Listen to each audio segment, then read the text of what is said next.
Bonjour les amis, aujourd'hui je vais vous parler de ce jeune homme qui a perdu sa vie à cause de 5 francs CFA. Eh bien, vous avez bien compris, 5 francs CFA. C'est triste parce qu'aujourd'hui on a l'impression que la vie humaine ne compte plus.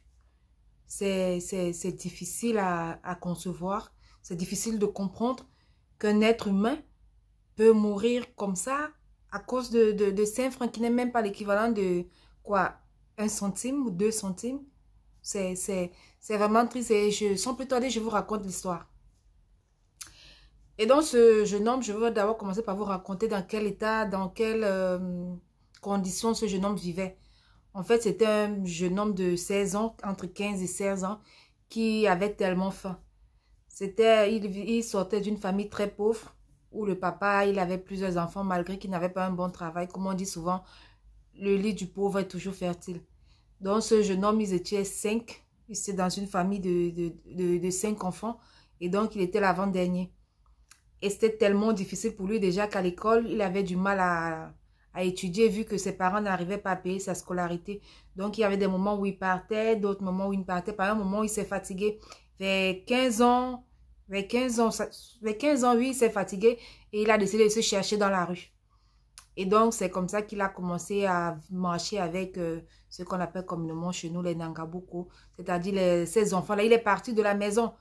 Il dormait en route, il vivait là avec les amis, ceux qui étaient sans-abri.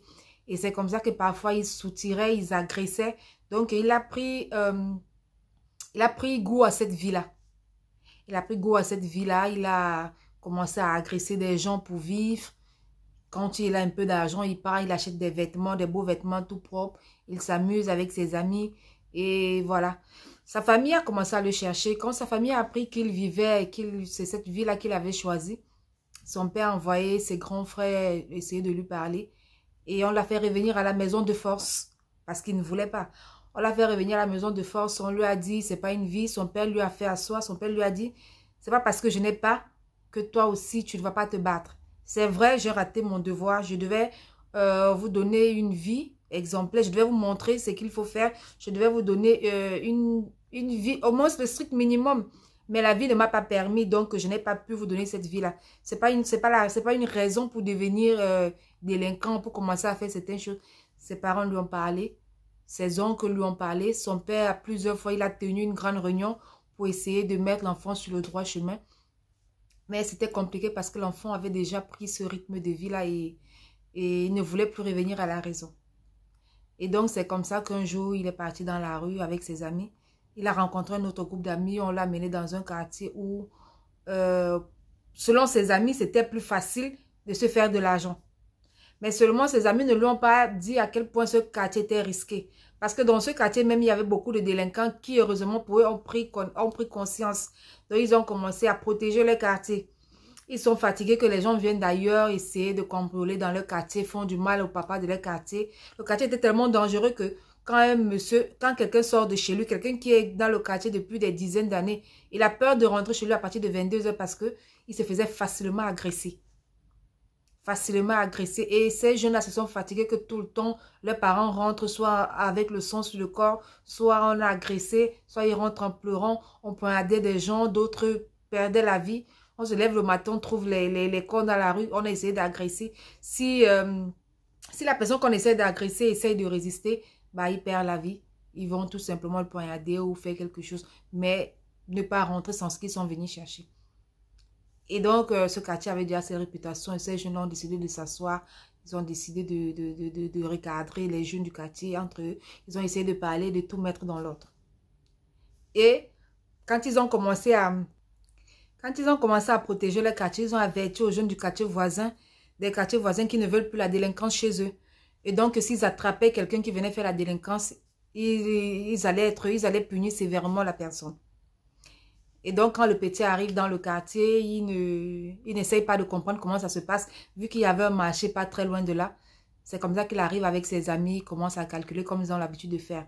Parfois, il faisait la nuit et ils se sont dit que c'est mieux de faire dans le marché parce que ceux qui viennent au marché, les parents qui viennent au marché, ils ont souvent l'argent pour les courses. Donc, il y a toujours beaucoup d'argent, soit pour la semaine, soit pour le mois, soit pour la journée. Et donc, Ils faisaient, on les appelle comment, les pickpockets, voilà, ici les pickpockets. Ils arrachaient l'argent des gens et ils faisaient des trucs. Et ils en ont ciblé une femme. C'est comme ça qu'ils ont commencé à suivre cette femme. La femme avait l'argent, elle faisait les courses. Mais seulement, ils n'ont pas compris que la femme avait presque fini de faire ses courses. Donc, elle a acheté ce qu'elle avait acheté. Le reste d'argent, elle a mis dans son porte-monnaie. Et elle a mis dans la poche. Ils ont commencé à suivre la femme. Ils sont arrivés à la sortie du marché. Ils ont arraché le portefeuille de la femme. Surtout le jeune homme, en fait. C'est le jeune homme même qui vient, il arrache le portefeuille de la femme et il se met à courir. La femme dans la panique. Qu'est-ce qu'elle fait? Elle se met à crier au voleur, tout naturellement. Elle commence à crier au voleur, au voleur, au voleur. C'est comme ça que les gens alertent les gars du quartier. C'est comme ça qu'on commence à suivre le jeune homme. Ils ont suivi le jeune homme, ils se tiennent nombreux, ils ont couru, ils ont suivi le jeune homme. Et malheureusement, chez nous, il y a une justice.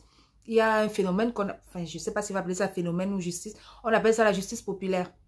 Ça veut dire quand on attrape un bandit, on n'attend pas que la police vienne pour voir si on va l'amener en prison. La justice populaire, là, de là à là, on te met à te frapper, on te met jusqu'à ce que le mot s'en suive. Parce que déjà, ces jeunes-là, qu'est-ce qu'ils disent? Quand ces jeunes-là viennent souvent agresser, le plus souvent dans la nuit, quand ils arrivent, ils sont prêts à tout pour faire ce qu'ils sont venus faire. S'ils sont venus prendre l'argent, ils sont capables de faire du mal à l'enfant, que ce soit des viols, que ce soit aux parents, que ce soit aux femmes, que ce soit... Ils font vraiment du mal, ils sont prêts à tuer pour prendre ce qu'ils sont venus prendre. Et donc, quand on arrive dehors, quand on réussit à les arrêter, c'est sans pitié. On se dit, ce que vous faites souvent dans les maisons, là, on va vous faire ça. Donc, la justice populaire, chez nous, on ne regarde pas qui on a arrêté, qu'est-ce que tu as fait. C'est comme ça que quand on a arrêté le jeune, on a commencé à le frapper directement. Frapper avec les bâtons jusqu'à ce qu'il a perdu sa vie. C'est comme ça, on récupère dans le porte-monnaie de la dame, entre les mains du jeune qui est déjà décédé.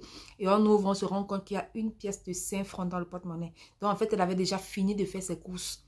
Elle avait déjà tout fait. C'est tout ce qui lui restait. Et même ces jeunes, je vais vous dire la vérité, ces jeunes ont été très déçus quand ils se sont rendus compte de ce qu'ils ont fait. Ils se sont même fâchés contre cette dame. Et cette dame s'est expliquée, elle a dit en fait, ça a été comme ça a été spontané. C'est pas que j'ai réfléchi ou que je me suis dit, j'ai eu le temps de penser que non, il n'y a pas assez d'argent dans le porte-monnaie. On a pris mon truc et directement j'ai crié. Ils ont été gênés d'avoir ôté une vie pour 5 francs.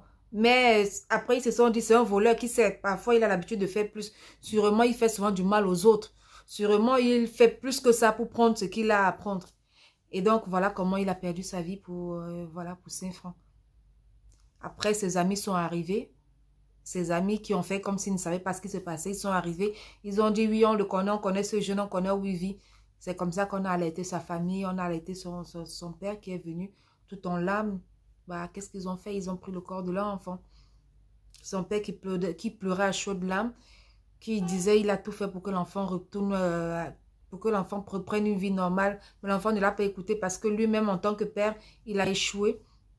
Parce qu'il n'a pas pu offrir une vie décente à son enfant. Son enfant l'a méprisé, son enfant a choisi le chemin facile. Et voilà aujourd'hui que l'enfant a perdu sa vie. Donc, voilà l'histoire.